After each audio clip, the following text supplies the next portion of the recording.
নজর রয়েছে আমাদের সন্দেশখালীর দিকে এবং আজকেই কিন্তু সন্দেশখালী কাণ্ডে হাইকোর্টে সেই মামলার শুনানি রয়েছে। আমরা জানি এখনো পর্যন্ত কিন্তু শেখ শাহজাহান অধরাই রয়েছে। গত 5ই জানুয়ারি যে ঘটনা ঘটেছিল তারপর থেকেই কিন্তু শেখ শাহজাহান এখনো পর্যন্ত অধরা রয়েছে। কবে গ্রেফতার হবে শাহজাহান সেই প্রশ্ন যেমন উঠছে।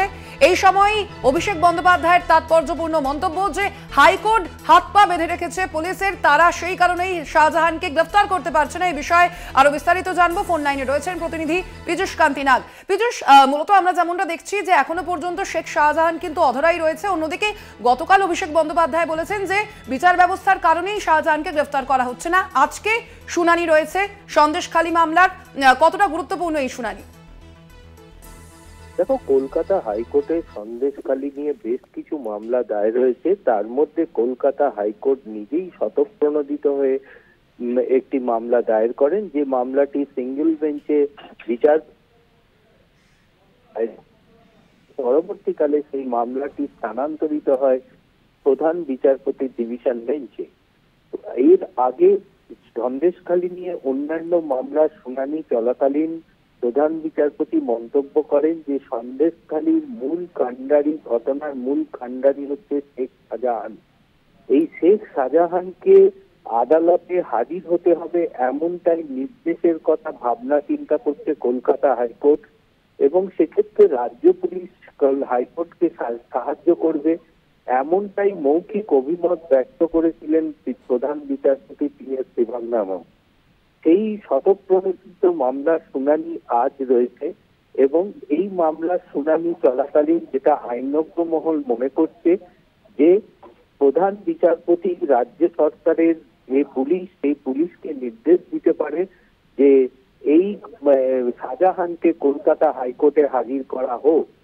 পাশাপাশি অভিষেক বন্দ্যোপাধ্যায়ের যে মন্তব্য, সেই মন্তব্যের প্রেক্ষিতে আইনজ্ঞ মহলের যে বিশ্লেষণ, তাতে দেখা যাচ্ছে যে কলকাতা হাইকোর্টে বিচারপতি জয় সেনগুপ্তের এজলাসে যে কটি FIR দায়ের হয়েছিল তার মধ্যে একটি FIR এর উপরে তিনি অন্তর্বর্তীকালীন স্থগিতাদেশ জারি করেছিলেন, এবং অন্যান্য 144 ধারা বা অন্যান্য বিষয়গুলির উপরে অন্যান্য FIR গুলির উপরে অন্তর্বর্তীকালীন স্থগিতাদেশ জারি করেন প্রধান বিচারপতি ডিভিশন বেঞ্চ।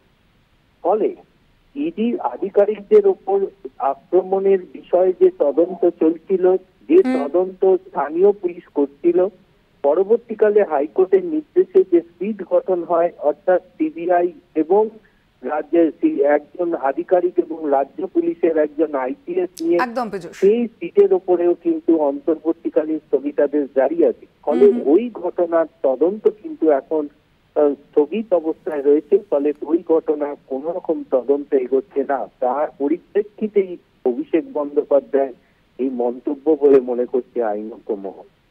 একেবারেই ধন্যবাদ তোমাকে পীযূষ। পাশাপাশি আপনাদের যেমনটা জানাচ্ছিলাম যে অভিষেক বন্দ্যোপাধ্যায় গতকালই এমন মন্তব্য করেছেন যে বিচার ব্যবস্থা হাত পা বেঁধে রেখেছে পুলিশের, সেই কারণেই তারা শাহজাহানকে গ্রেফতার করতে পারছেন না। তিনি ঠিক কি বলেছিলেন শোনাবো। পার্থ চট্টোপাধ্যায়ের বিরুদ্ধে অভিযোগ এসছে, ব্যবস্থা নিয়েছে। জ্যোতিপ্রিয় মল্লিকের বিরুদ্ধে অভিযোগ এসছে, তাকে মন্ত্রিসভা থেকে বাদ দেওয়া হয়েছে।